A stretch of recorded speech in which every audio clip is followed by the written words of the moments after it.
time is near at hand. I know it. Do not be frightened.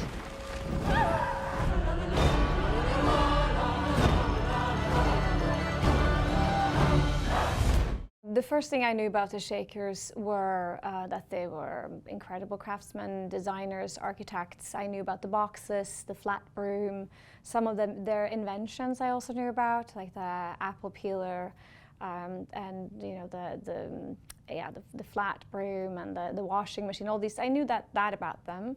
I didn't know anything about Ann Lee. I started reading a lot about that part of America, the Northeast, and the history of religion in that area. And this was something I was doing for research and enjoyment for the world to come. And I stumbled across a little sort of small text about the Shakers, and I started reading about Mother Ann Lee, and I just was so fascinated by her story immediately. Such determination in her journey. She came from nothing. She was illiterate, and she immigrated to America with only 8 followers and created what is one of the largest utopian societies in American history with complete equality. And I thought, this is a story I should tell. And they were musical people. They worshiped through ecstatic song and dance. So I could sort of bring in, you know, all these things that I'm interested in. Feminism and history, American history, and the movement and music. Amanda, I worked with her before, and I had gotten the chance to direct her on another project, and I just really fell in love with her. I think she has the combination of grace and openness and curiosity that she possesses is just really special and rare, and she's a wonderful human being as well. Obviously, she's an incredible mover and singer as well, so I knew that about her, but I also knew that Amanda was at a place in her life and her career right now where she were excited and willing to really just push herself to the very limit and just give this part absolutely everything.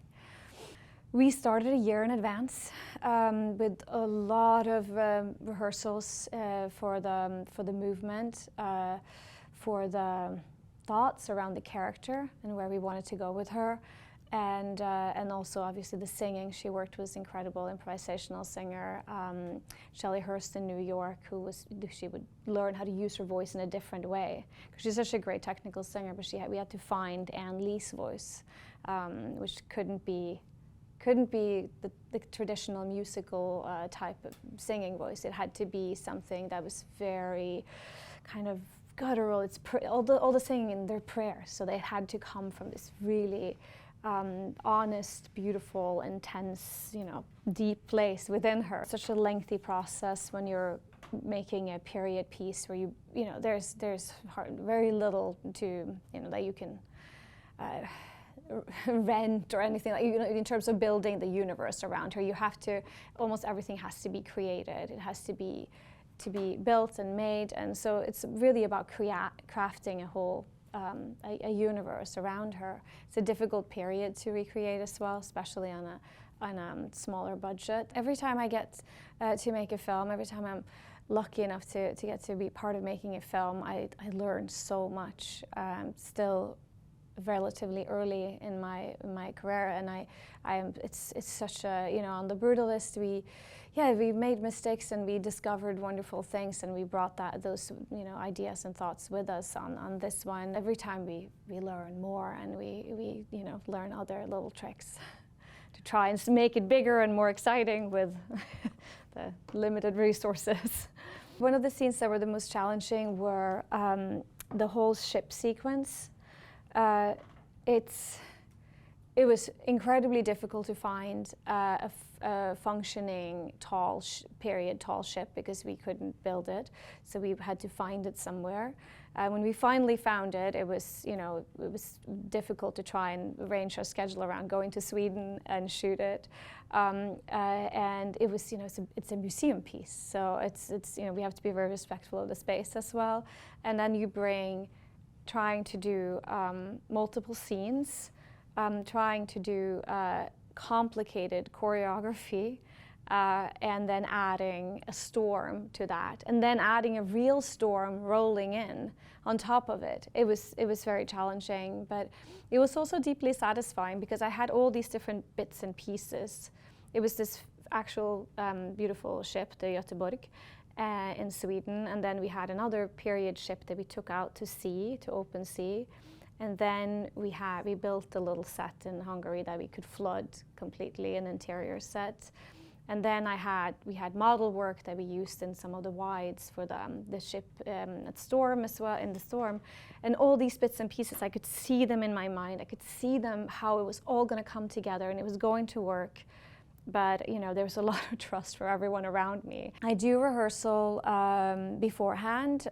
We had a lot of rehearsal before we started shooting. We do rehearse on set, but it's more just to sort of, for me, performance is so much about movement. So it's even in sort of when the movement, that's the relationship between a performer and the camera, how to motivate the movement of the camera by the performer, how to find where the cut, for example, if there is a cut in a sequence, where that it's natural, whether that will happen naturally, or if that cut can happen just by movement of the camera. So for me, it's a lot of finding how can the beats of the scene and how can the actors support that language, and finding that language together with the idea, the visual ideas that I had before they stepped in and made them into something that was, you know, living and breathing. I wanted to do a lot of live recordings on set, but certain environments you won't get the best possible recording live, and it's sometimes that would be feeling like restrictive for Amanda, for example, if she's doing a really complicated movement piece and then have to sing through it. It might affect her movement in a way that's not positive, or it might affect her in a way that's exciting. So I wanted to keep on oscillating. So we would do live recording with an earpiece. Then we would switch over and do lip syncing or would blast the music, but she would also be belting on top of it, and I would record that sound and have that as a guide. So we would sort of oscillate between that. And then we would sometimes also then go back into the studio and re-record the vocals inspired by the vocal performance that was unusable, or inspired by the vocal performance that she did. And you know, some versions of all of that are in the film. Some are beautiful live recordings, and some are partially live recordings and partially studio recordings. We started thinking about really just the voice, and first we said it's just going to be just a vocalization, breath work. The rhythm is going to be grounded in movement. It's going to be slaps and stomps and all those sort of the movement that the percussion that comes from dance is what we're going to use a lot. And then we found this. On one of the first days of us really like getting into it and starting the work on the ground together, we walked into this little music shop in the village, and we found this bell that was from the late 1700s, tiny little beautiful bell, and it had such a great sound, and it was actually from England as well. The owner of the shop told us. So we bought that bell, and that became the first instrument that we wanted to bring in, and it was on the first track that we worked on together, The Woman Clothed by the Sun. It was just breath work in that little bell. And then that kind of inspired this through line of bells and bells as percussion. Towards the end, we have, you know, there's hundreds of bells ringing. It just completely overtakes the soundtrack. So that was just one process. And then we ended up adding in more instruments and more of our players, and we added in a lot of improvisational singers as well, which we were really excited to work with. I really wanted it to be musically exciting, and at the same time we also needed it to be musically true to the story and to the Shakers and the story of Ann Lee. So it was this wonderful sort of push and pull and it felt like a big responsibility as well to get it there. But luckily I had Daniel with me the whole time, and we worked so closely together, and I think he's just quite brilliant, and just so, it's so exciting what he brought to it, and his sort of ideas around the music and the score is just very exciting.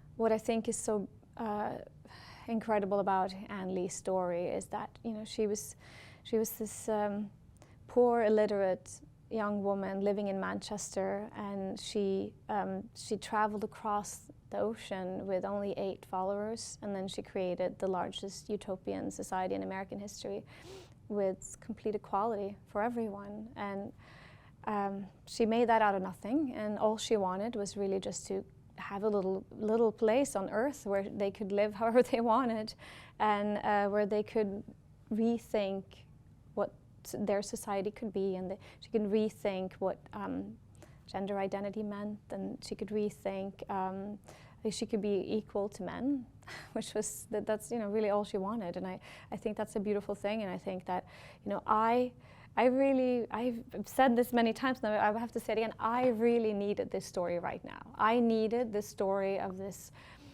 woman who maybe was, you know, America's first feminist. I needed to remind myself that there are many, many women in history like Ann Lee, a lot of them forgotten, like Ann Lee, and I needed to be reminded of her and draw some strength from her, and examine her wild, peculiar, incredible project.